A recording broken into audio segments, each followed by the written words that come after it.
folks, and then give me a thumbs up when we're live, Carrie. Okay.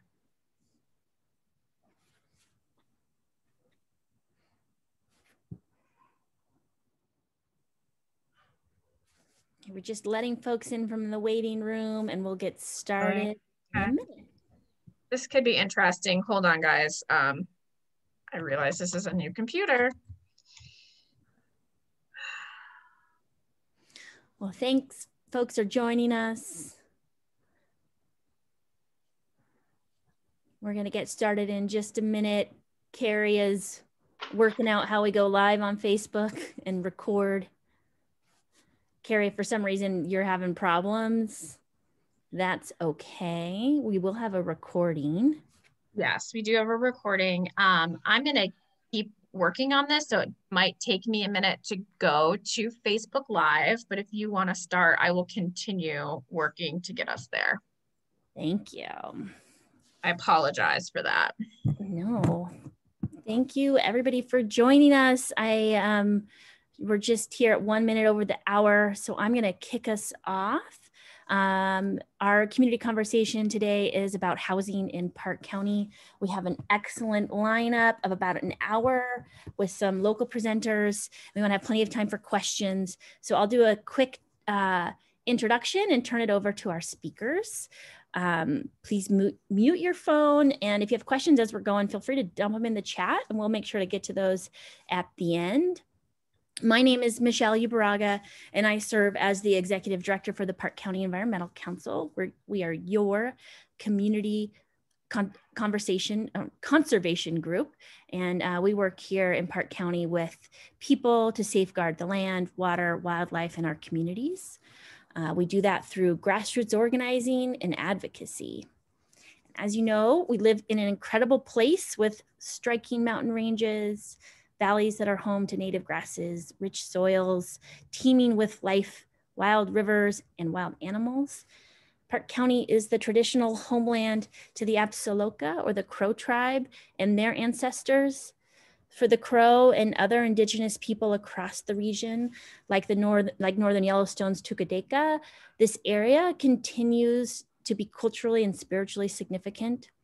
Europeans who arrived here in the 19th century were also drawn to the beauty and bounty of this place.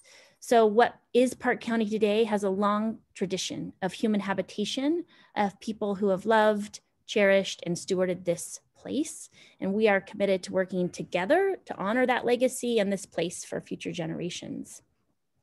We've been hosting these Zooms around growth and planning in our community. Well, we've been doing conversations for a couple of years, moved to Zoom just this year, and we've had excellent turnout and some really exciting presentations. If you want to look at our website at pcecmt.org for the catalog of previous conversations and recording, we have them all there.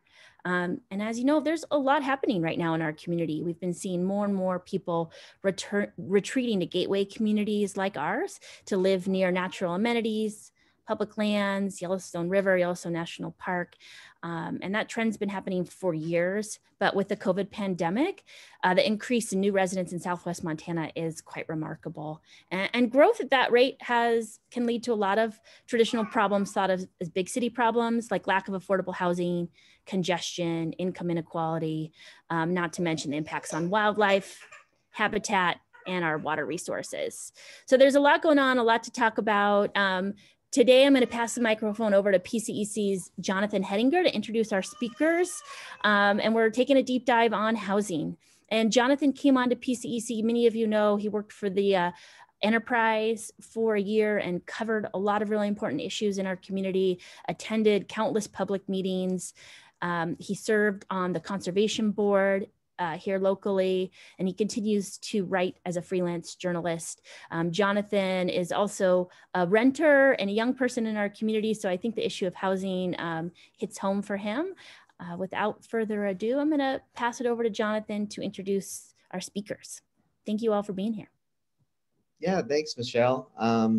So yeah, today we're having our housing community conversation, which I think is coming at a really great time, and a time that I mean, whenever we're looking at whenever I'm looking at trying to find a place to live, or it's just really difficult. I mean, we were looking through different MLS listings and things like that today, and it just really impresses upon how hard it is to find an affordable place to live as a working person in Livingston. So today we're excited to have Tracy Menuez, the Associate Director of HRDC, and I am excited because I'm just the Park County Community Foundation and HRDC are leading the way on housing in our community. They have a housing working group that kind of came out of a bunch of really great discussions last year. And I'm excited to be involved as one of 11 citizen representatives on that. And it's really a great opportunity to look at housing in the community. And we'll hear later from Lila Fleischman at HRDC about kind of what's going on with that. So I just wanted to, I guess, first talk about I think we all saw, or a lot of us saw this photo and this story in the Chronicle about this fellow in Bozeman who got so desperate. He has a down payment, he has income, and he just couldn't find a house. He put an offer into over, it sounded like 24 houses, and just couldn't find something. So he just went to the corner to plead for housing.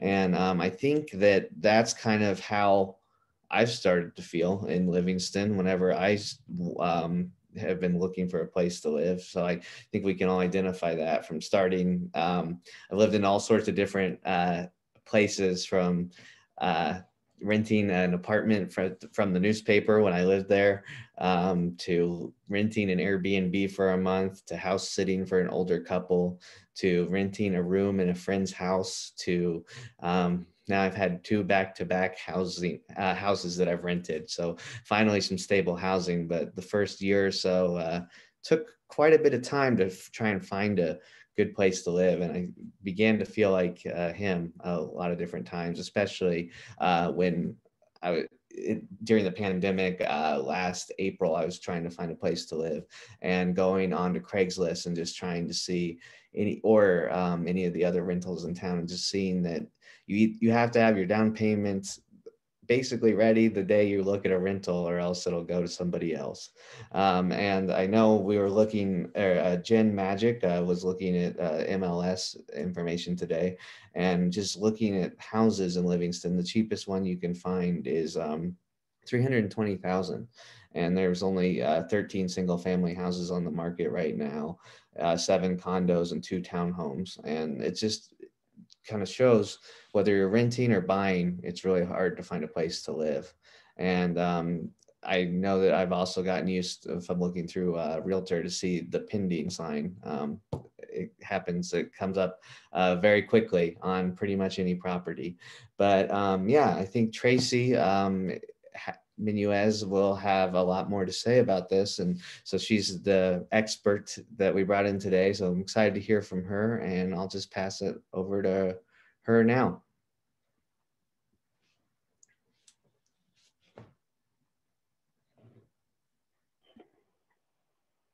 I'm going to go through the shameful public process of trying to share my screen with everyone watching. Let's see if we can be successful in that. And I want to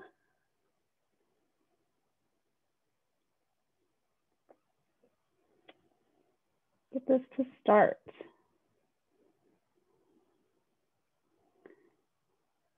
Okay, well, I'm hoping that this is up. And my captions are working as well. So it looks like I'm giving captions an experimental try here. So I hope that they are working as well. Again, thanks, Jonathan. I'm Tracy Menuez. I'm an associate director with HRDC. And I'm going to just kind of start with sort of the high level overview of housing and housing affordability. You know, when I think about creating a successful local strategy, it always starts with the question of why. You know, why is this important to our community? And I think that as much as strategies vary across all of the communities we work in, everyone approaches this a little bit differently. The why is a little bit different in every community as well. And the why is different for every person. So why is affordable housing important is very different than someone else's. So, for me, I think that housing is, a basic human right. And, having affordable homes available to everyone in your community creates a more stable, equitable community. But, there are a lot of folks that, we talk a lot about the economic development side of it, right? So it reduces commuting. And we always say homes are where jobs go to sleep, right? So if people are leaving your community every night, that is money that is leaving your community. It's earned in your community and it leaves every night. And it might be spent in another community. I think that, particularly it really helps promote a better, smarter use of resources, right? We tend to think in Montana, and, I have friends who come visit and they're like, gosh, there's just so much space. And it feels like there's a lot of space, but there's not a lot of space, right? And so the more we are spreading out and driving in, the more damage we're causing to these very scarce natural resources that we have. And ultimately, it just results in more social, economic, and civic opportunities. Made me, as Jonathan was talking, I often realize that, having homes that are affordable along the spectrum and creating housing stability along that spectrum is so important because, for somebody like Jonathan, who your first couple of years were spent scrambling, right? Housing to housing to housing. And that feeling of scarcity in housing and that lack of stability really causes people to feel less inclined to want to invest in their community. So when you're able to secure safe housing, secure safe, affordable housing, then you're able to invest in your community socially, economically, and civically in a way that it's harder to do. And I think a lot of times, we talk about, people talk about home ownership, right? And that's how people get a stake in their community. And that is, of course, true. But having a stable, affordable rental is also a way that you can gain a foothold in your community that makes you feel like you're not scrambling. So then there's this discussion of, who needs affordable homes? I mean, everything's affordable to someone. Everyone needs an affordable home to live in.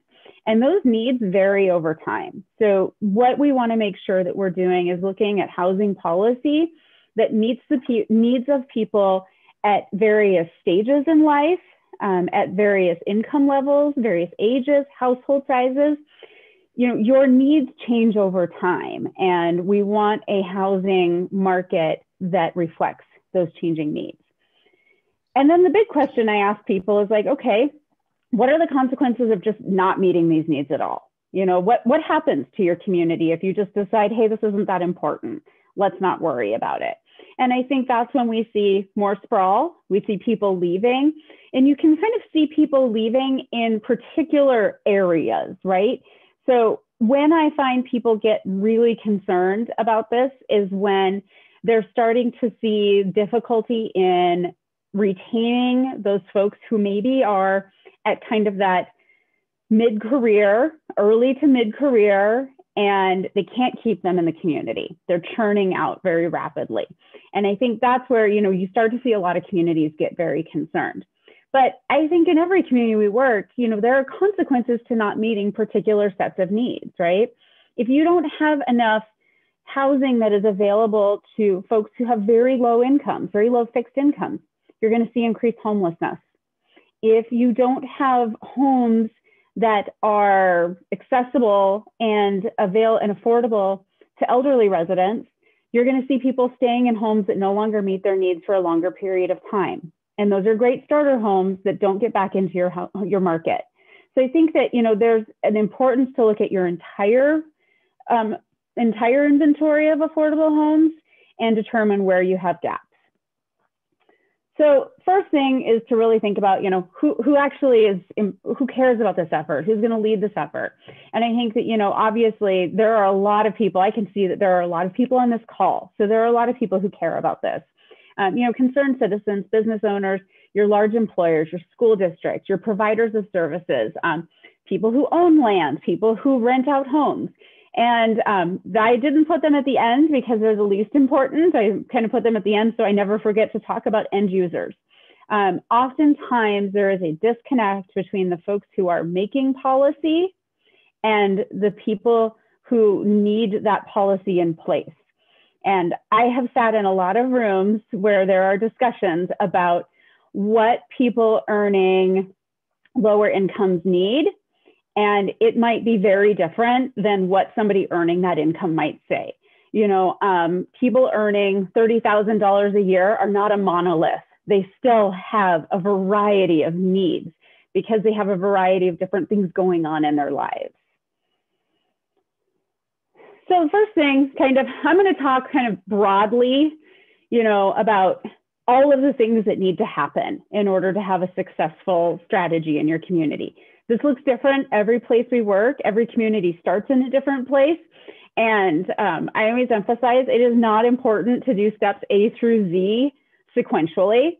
There are some that have dependencies upon each other, but what is important is covering the process. So, you know, you've identified a group of people who are interested in this issue. And I think, you know, that's a lot of what's been happening over the previous year in this community is building up a base of community education and identifying people who are going to work toward that effort. So then you start talking about assessing the community. And that's been happening over the last year as well.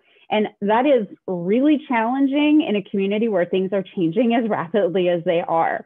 I know that we are looking at, you know, median home prices that are increasing by $50,000 a month.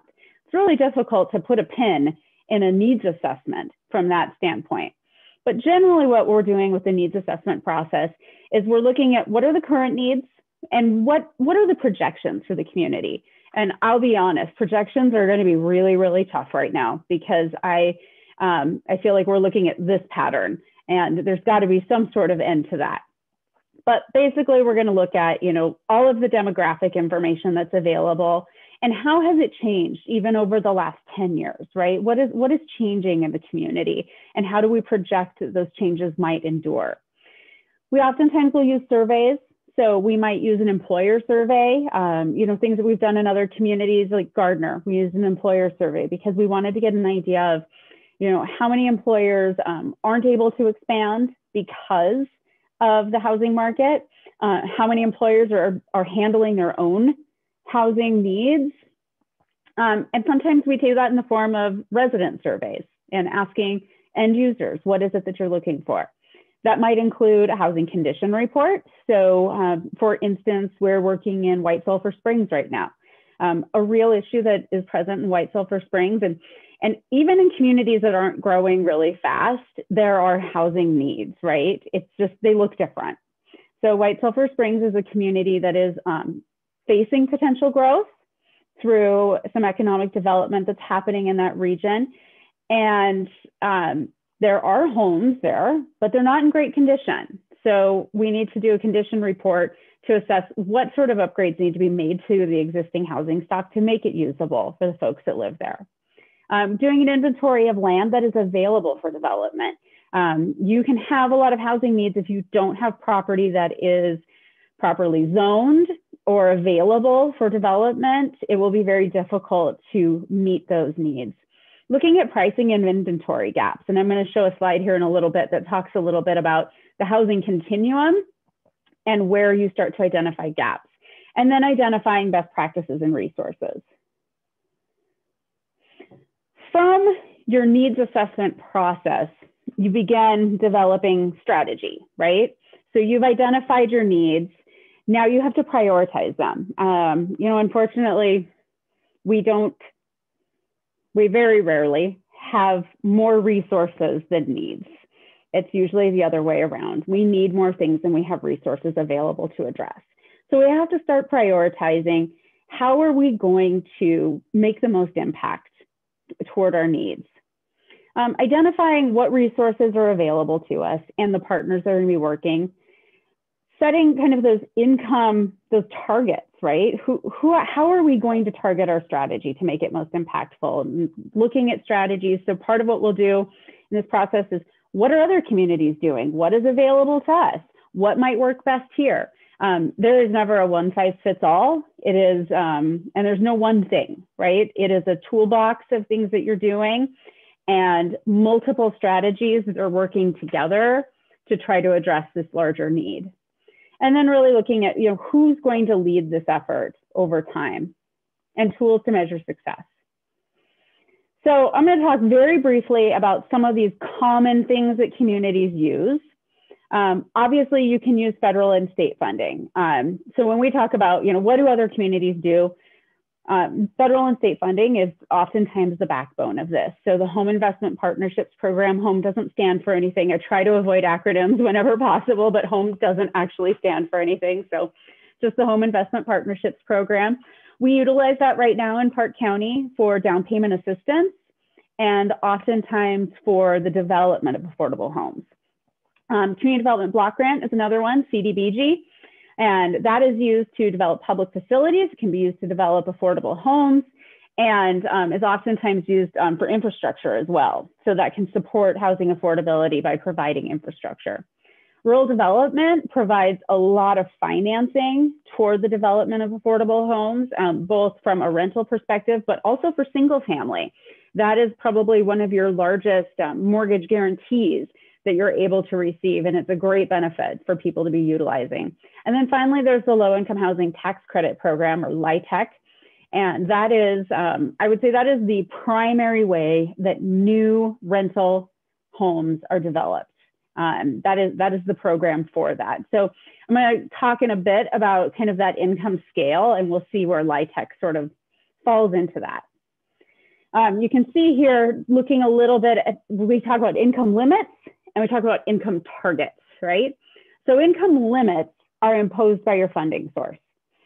So for instance, HOME will say, we will serve people earning less than 80% of the area median income. And I'll show a slide here, this next one that shows kind of what that means for a household size. Income targets are more about where you are trying to target your strategies. So for instance, we know that folks with special needs, people with disabilities, people on very low fixed incomes, that needs to be targeted at households that are earning usually less than 30% of area median income. That is a totally different strategy than the development of a LIHTC project that might serve folks earning up to 70% of area median income. So there's a lot of tuning of strategies and trying to, again, target where you're going to be the most impactful. Tracy, would you be able to switch your display setting? That makes it, I think at the top maybe, because we can see the next slide, so. Are you getting the whole thing? Oh, darn it. I'm getting, so I have like a dual, I have a dual display, and of course I'm getting I'm getting the really nice display here. Let me see if I can figure that out.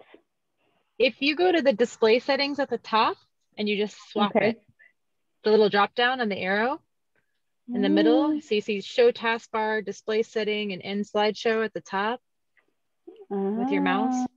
Let's see if I can, okay. Thank you. Okay, I see the, it went away again, display settings. Thank you. See, I learn something every day. Swap it. Did that work? Yes. Oh, we did? You. Okay. But it now it looks really funny here. So I'm like, this can't be right. It's right. Sorry. Thank you. I never know how it looks to folks. So thank you. So this just gives you a little bit idea of how your median income or what your income limits look like in Park County right now. So new income limits come out every April from HUD.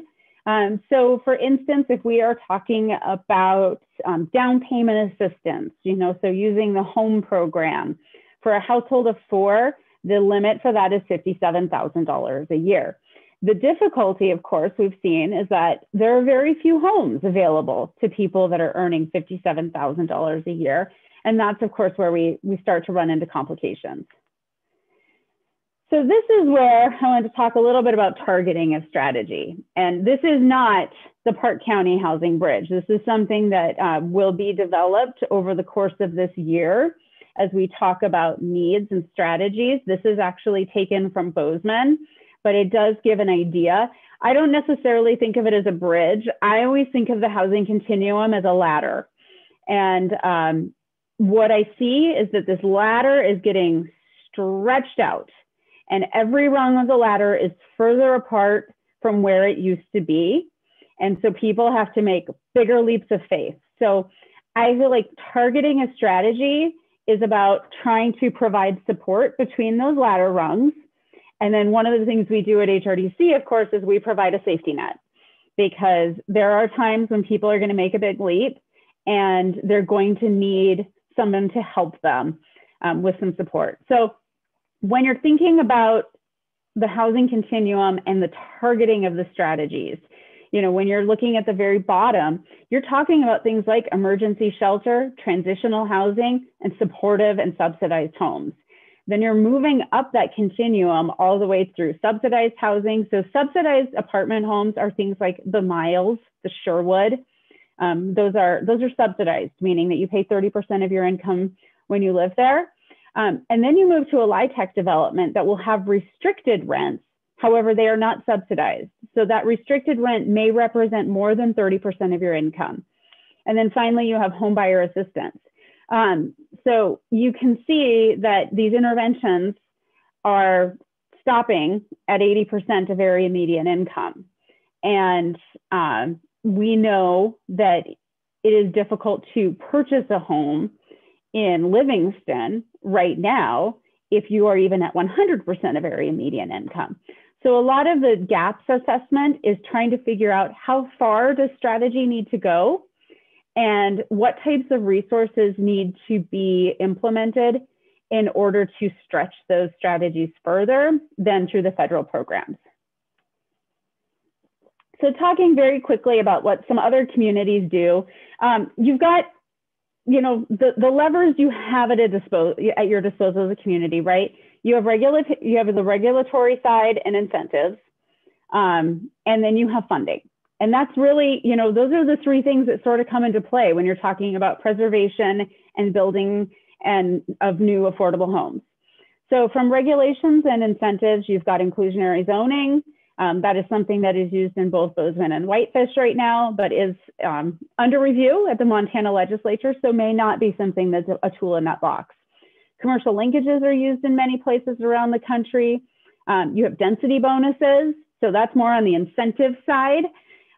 You have reductions in parking, flexible development standards. So there are a lot of things you can do to increase density in order to get more homes onto one space and therefore make them all more affordable.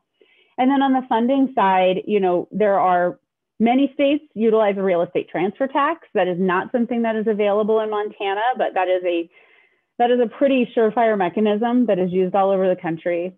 Local option taxes, resort area taxes. So Gardner has utilized their resort area tax in order to support housing affordability. Big Sky, you know, they've put millions of dollars into projects. So that is something I know that's not available to Livingston right now because of the statute, but that is an option for some other communities in Montana. Places have use taxes, things like short-term rental taxes, and then TIF funds. So those are some of the things that other communities use to help promote housing affordability. And then some of the programmatic options that we utilize or that are utilized, obviously, for me at HRDC, preservation of those subsidized homes is always kind of a top priority, right? That is a federal subsidy that comes into your community. It supports the most vulnerable folks in your community with that housing subsidy. And when we have a subsidized development, you know, that might only have maybe 40 homes in it, that can serve thousands of people over the life of its subsidy. So those are very important for us, and that's usually the top of our list. We also do a lot of community land trust development, and you'll see a real theme here is permanency of affordability or long-term affordability. It's not just a one-time thing, and a community land trust preserves that affordability. Utilizing shared equity home ownership where a community land trust might not work as well. Down payment assistance programming, resident-owned communities and cooperatives. That is something that has just recently been done in Livingston through the View Vista mobile home park, and that is something that's done all over the state. You know, manufactured home communities are one of our kind of, you know, we have capital A affordable housing, right? Like LIHTC and subsidized properties. But we also have this naturally occurring affordable housing in our communities, and manufactured home parks are a big part of that. And every time that a manufactured home park is converted, and I see this a lot driving through downtown, where, you know, we convert something into, you know, high-end condos, that completely, you know, the folks that were living there, you know, we want to make improvements to those developments, but we don't want them to go away entirely, because they do provide an important source of housing. And then something that's been utilized a lot in Park County really successfully would be rehabilitation loans and grants, you know, to help bring housing up to higher standards, safer standards, might allow somebody to age in place, might also just allow for a safer home for the folks that live there, and with an affordable renovation. So I think that, you know, kind of successful communities really do, you know, they do all the same things, even if they do them in different orders. And I think Lila is going to talk a little bit about where this effort is right now, but they answer the why question and they gather support. You know, this will not end, this work. You know, you continue with the education effort, you continue with gathering support, and, you know, creating your targets and measuring your progress. And it is an iterative process that honestly will never end. If there was a community out there that had resolved its housing affordability issues, we would all be doing what they do. But we're still all doing the best we can and applying those best practices, and demonstrating a lot of patience. And then finally, not giving up. There's, you know, I had an interview the other day with a reporter who, you know, she kind of asked a question that sort of threw me initially, because she said, hey, you know, gosh, HRDC's been at this since 1975, and you guys have been like building affordable homes since the mid 90s. Like, did it make a difference? And I was like, oh. It was like she kicked my puppy. Wow, you know, you've just asked this question about, you know, is my job worth it? You know, is the work we do worth it? And, you know, I think ultimately, yeah, you're not going to fix the free market system to make it work for everyone at all times. But for the folks that, you know, I look at who live, you know, in the Sherwood Inn apartments, you know, in 2005, when Dr. Towers wanted to sell that apartment, he could have gone out and sold it to somebody at market rate. And he chose to sell it to HRDC because he knew that we would preserve the subsidy and we would make sure that the 40 people who called it home wouldn't be out on the streets without a place to live. So maybe it didn't fix the fair market system, but it sure, did I just call it the fair market system? I did, didn't I? The free market system. It's not going to fix it, right? But it makes a huge difference to the people who are impacted by it. And that impact ripples through communities in ways that maybe aren't measured, but they make a huge difference to the folks who benefit. And when people benefit in our communities, we all benefit. So I would leave you with that. I'm going to turn it over to Lila to talk a little bit about where the effort is right now and what's coming up.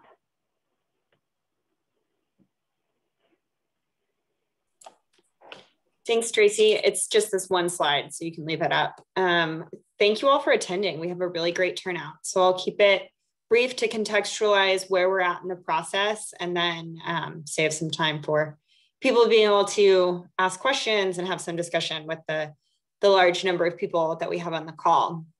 So as Tracy covered, there's a lot of different ways to better understand the housing needs and the changing housing needs within a community. HRDC has been fortunate to partner with the Park County Community Foundation and some of the local ties into the community of that are maybe a little bit more connected to other areas than all of HRDC is at every present moment. So opportunities to join this conversation today and really learn from a wide variety of voices. And we're able to do a lot of that with the 6 public meetings that we had from the Park County Housing Coalition last year in 2020.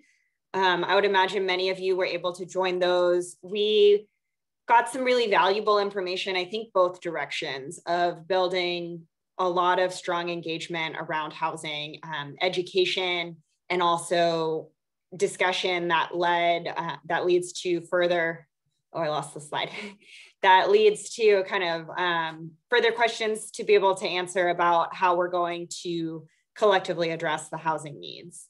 So those topics, as I recall, were about previous needs assessment and existing work, rental housing, the safety net programs, homeownership opportunities, existing current projects that are underway, and what peer communities around the state and our region are working on. So now that the slide's gone, I think that was it, but the general area around the diversity of what is affordable housing that Tracy touched on. It's not one thing, and it means something different to each person seeking that housing. So how do we get a clear picture of that full diversity of housing needs? The next step, we've moved to creating a housing working group of 11 dedicated community members representing these different areas. Oh, I got them right, great. So we have 4 sessions scheduled to really better understand those lessons learned, and then help have that collective diverse opinion shape the housing action plan, which will be how we are going to address some of these challenges, how to prioritize which of those current needs, and looking at creating something that can measure success, change over time, really assess what's working, and understanding that the housing needs in 2009 don't look like the housing needs in 2021. So looking at what we can do where we're at right now, and also building in measures to consider those changing needs in the future. And that's kind of all of that I had for that. But if you have questions, feel free to reach out to me or Tracy or Barb Oldershaw. Sorry, Lila, I don't know what happened. I just hit my cursor and it all went away. Well, great. And thank you, Lila, and thank you, Tracy, a really great presentation. I think we're happy to open it up to questions now. One question I got from someone during the presentation for Tracy was, what can the community do right now? And what are the consequences if we don't? I'll just share real quickly that the Livingston Planning Board is currently updating the growth policy.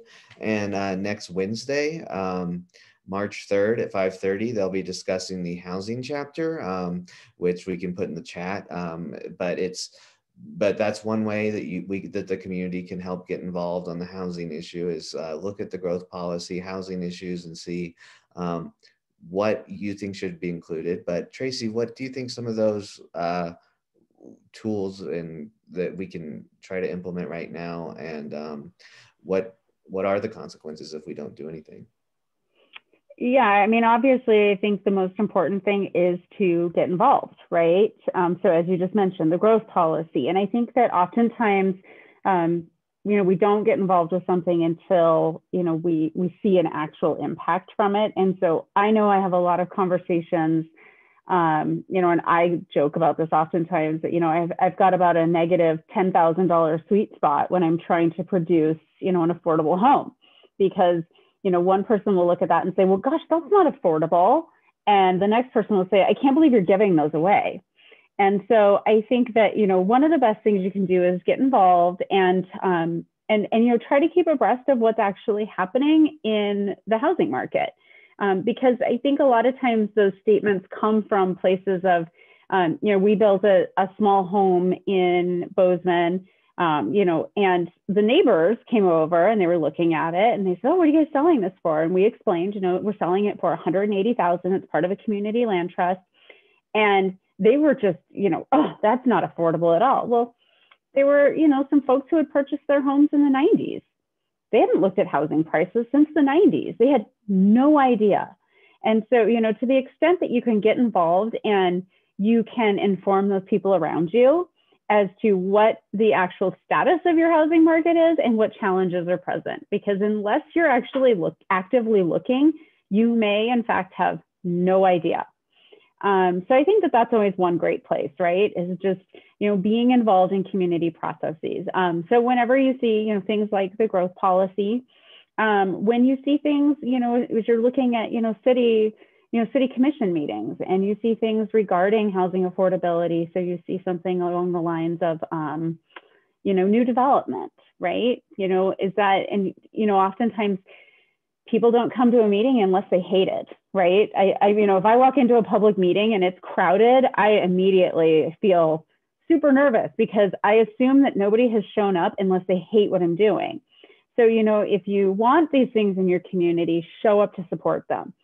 Because oftentimes the voices that are heard are the negative ones. So I think those are some, and I would also say there's a legislative session going on right now, and there are a lot of things going on that impact housing and housing affordability.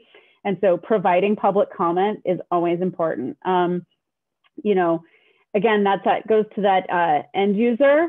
Like all of the kind of professional organizations pay lobbyists. They've got folks there talking for them all day long. The Montana Housing Coalition is the representative of the end user, but we always need help in telling stories. So that is a great way to make change now. Long-term change, there are things that can be done, in communities. I think that, particularly looking at things like, do you have appropriately zoned property within your community? So that inventory of, what is in our community that's available? And if all of the available property in your community for development is zoned R1, that is not going to promote housing affordability. So for lower density housing in the same way that multifamily might. So, or do you have a variety of land available for development? So those are things that can be done and looked at immediately. Working really closely, and I'll say the city of Livingston is great about this. If we're working on a development and we ask for, hey, can you sponsor a CDBG application for us, right? That is something the community can do. And it does take time and resources, but the city of Livingston and Park County have both been great about sponsoring things like that. So those are things that can happen very rapidly. A lot of the things that, particularly incentives and regulatory changes, they are a little bit longer game. And I think that, again, I look at like the legislative session. I know that all sorts of communities around Montana who are impacted so heavily by tourism have been working relentlessly for years on the resort tax and how that is allocated. I think Big Sky in this last year had $8 million in resort tax revenues.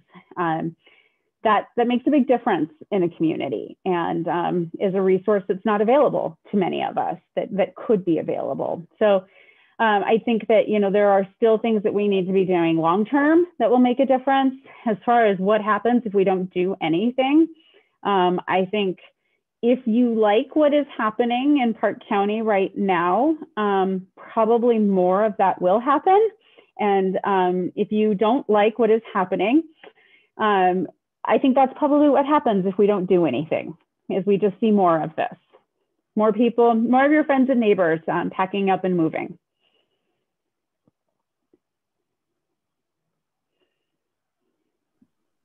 Great, thank you.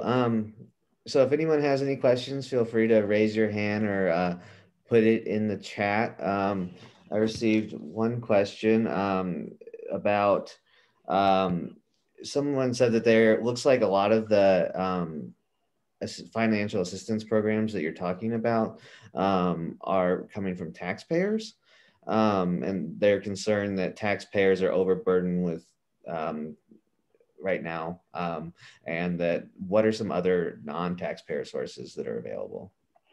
Yeah, so a lot of assistance programs are federally sourced. And one of the things that I would point out is that we spend 5 times more on income tax relief for middle and high income homeowners than we do on any other housing subsidies.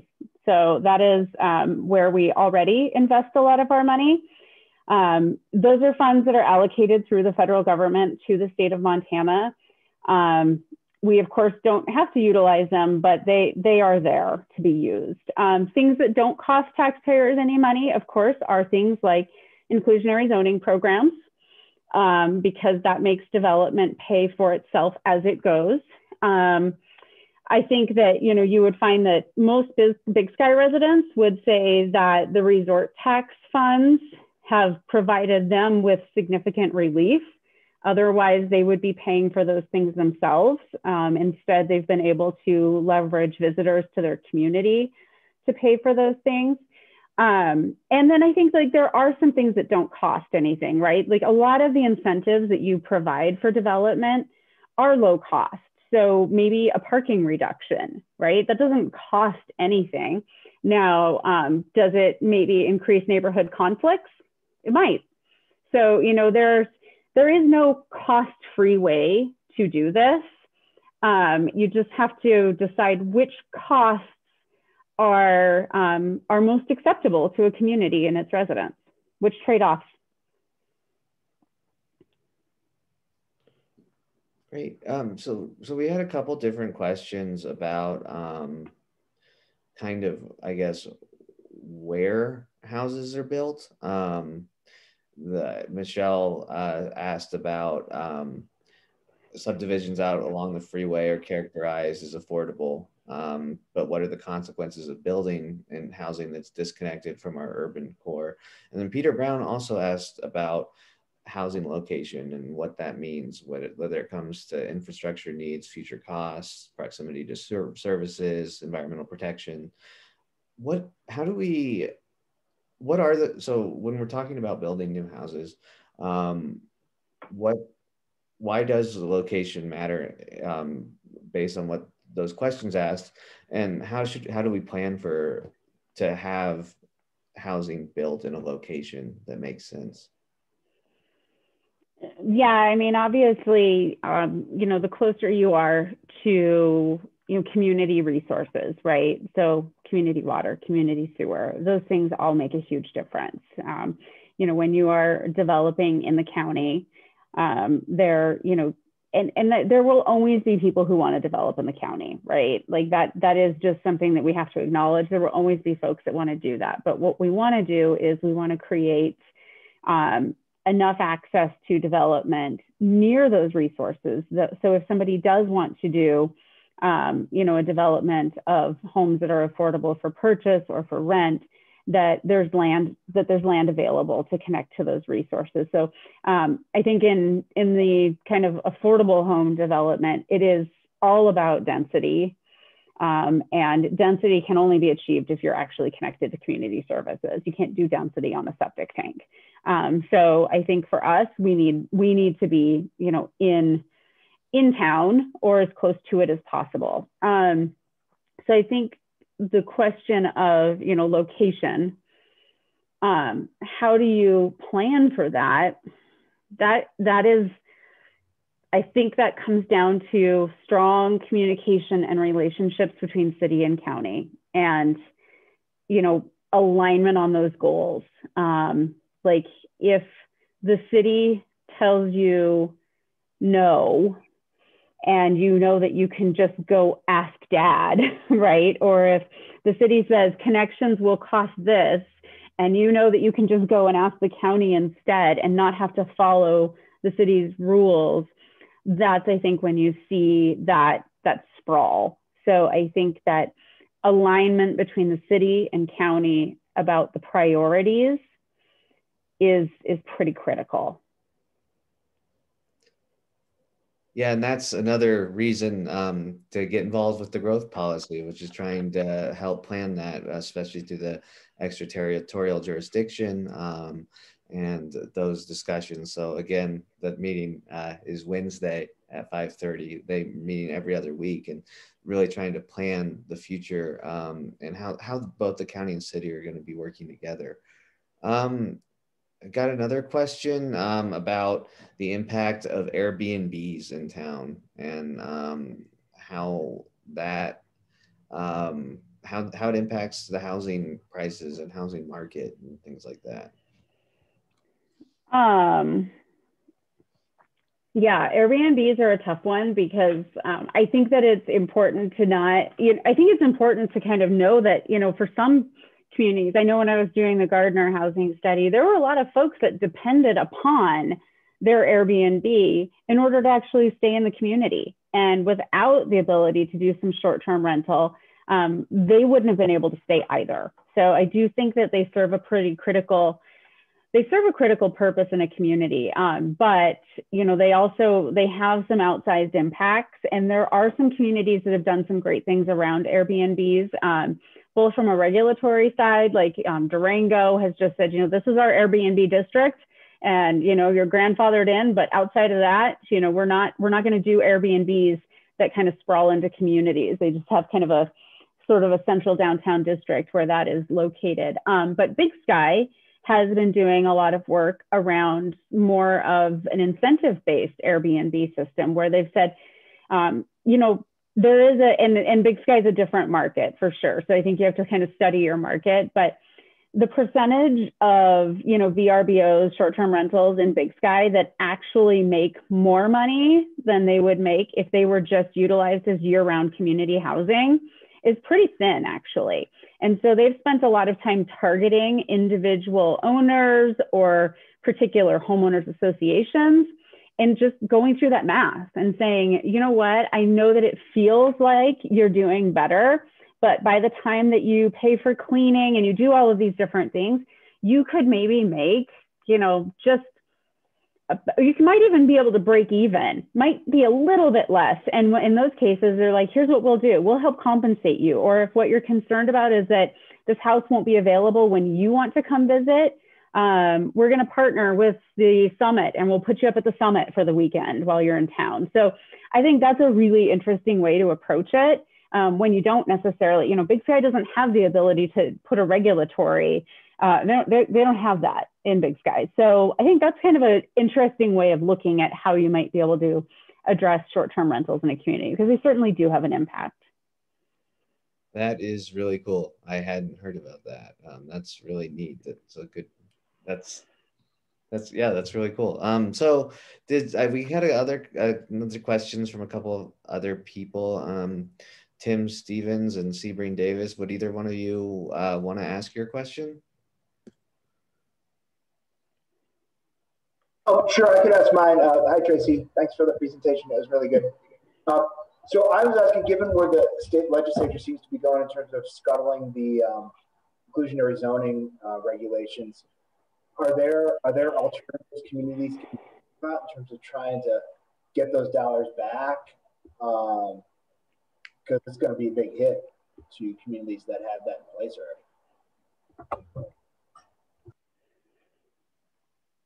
Yeah, I mean, I think that, one of the questions I think, right, is like, again, every community is different. So there are some communities for whom an inclusionary zoning ordinance maybe doesn't make a lot of sense, right? And the whole point of an inclusionary zoning ordinance is to take advantage of an area that's growing rapidly, to ensure that, at least a portion of the homes that are coming in through this sort of natural fast growth are captured for more of a community benefit. Like Bozeman's ordinance, for instance, it, produced, not really that many homes. However, it did produce a source of funding that helped provide support to, over 500 rental homes. So that's a huge impact. And yeah, I mean, it will hurt to have that go away. I think other things communities can do. And again, this is not cost-free, right? You can either promote more density. And I think, something that I noticed like Bozeman did, they did a lot of things to promote density, but they didn't do anything to capture kind of the increment off of it, right? They just said, hey, let's make it more dense and it will naturally be more affordable. Well, it doesn't always play out, right? You're still working against the market. So I think one of the things is that, if you are going to provide incentives, how do you kind of capture the community benefit? And I think that's going to be that'll be an important discussion if inclusionary zoning goes away. Okay, well, we'll give you a parking reduction, but what do we want in return for the parking reduction, right? Like, we're going to give you a density bonus, but what do we get in return for that? So It won't be necessarily about regulation. It'll be about voluntary, but with something in return, not just a, well, if you let me have a parking reduction, I'll make these affordable.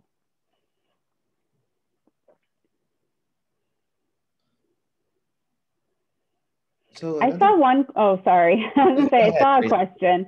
Yeah, I saw a question about the challenge of building small homes. I think it was Michelle's question.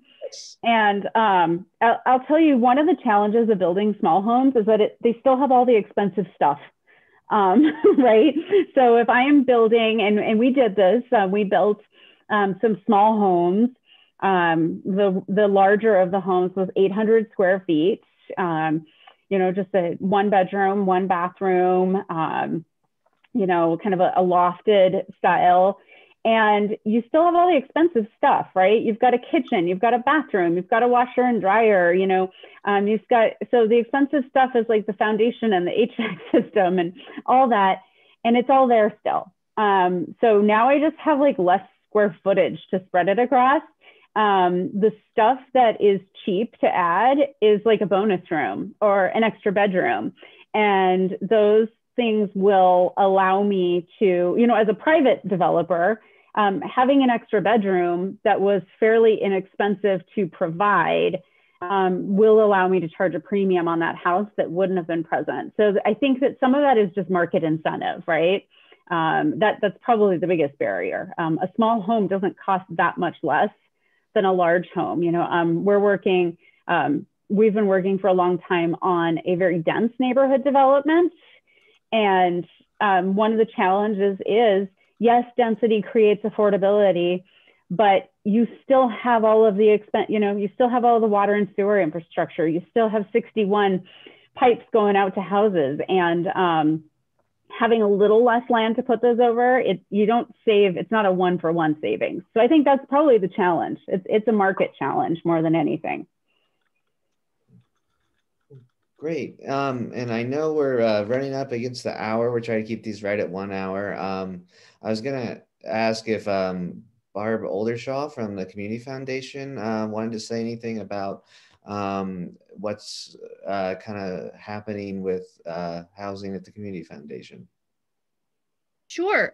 So mostly what I wanted to say is appreciation to PCEC for hosting these community conversations and getting the word out. I see we have 51 folks participating in this. So that's, to me, just an indication of how concerned our community is on this topic.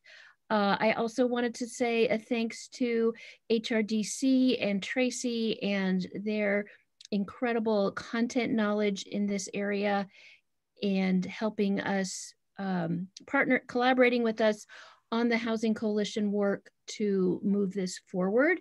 And also appreciations for the really terrific comments that were in the chat line. As Jonathan mentioned, we do have this 11-person working group of dedicated citizens who volunteered their time to consider what are our specific housing needs and what are housing solutions that are going to be a good fit for our community. And there's a lot of options to choose from, and it's just really great to see what's in the chat line and different things that folks are suggesting. So we look forward to going deeper in this conversation. Hopefully at some point PCEC will invite the Housing Coalition back and we can give more of an update on the progress that we've made. And thank you for hosting, and thank you everyone who attended and asked questions. Jonathan, can I make a comment? Sure, Patricia, go ahead. Yes. I've been doing this for 20 years in Livingston, and there's several things that have just really been left out of this conversation. First of all, I restored the building my grandfather built in 1908 as 18 apartments.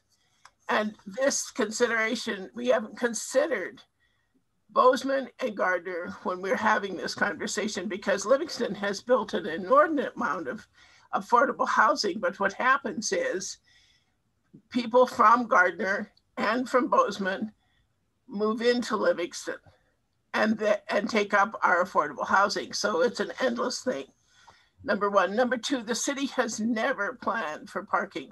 There are 320 apartments in downtown Livingston.